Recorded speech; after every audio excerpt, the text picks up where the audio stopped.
Bonjour à chacun d'entre vous pour cette petite minute spirituelle. Aujourd'hui, c'est le mardi saint et habituellement, l'évêque réunit tous les prêtres, mais aussi les chrétiens du diocèse pour une belle messe à la cathédrale qu'on appelle la messe chrismale, parce qu'au cours de cette messe, il va bénir les huiles qui vont servir ensuite à célébrer les baptêmes, à donner le sacrement des malades, à préparer les catéchumènes aussi au sacrement du baptême.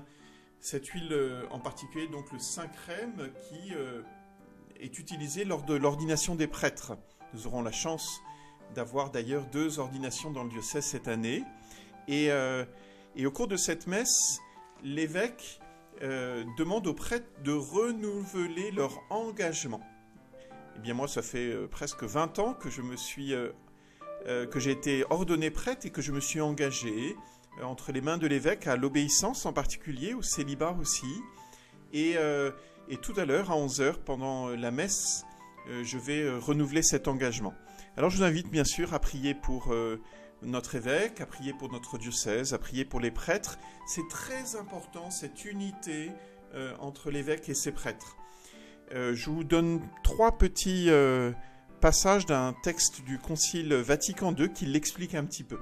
Le premier, c'est les prêtres, comme coopérateurs des évêques, ont pour premier devoir d'annoncer l'évangile à tous les hommes. En fait, l'évêque, c'est lui vraiment qui est le successeur des apôtres et qui a reçu cette mission d'annoncer l'évangile ici, dans l'Orne. Et je le fais par délégation, par communion avec lui. Et j'assume cette mission parce que justement, je la reçois de l'évêque. Et ainsi des apôtres et du Christ lui-même.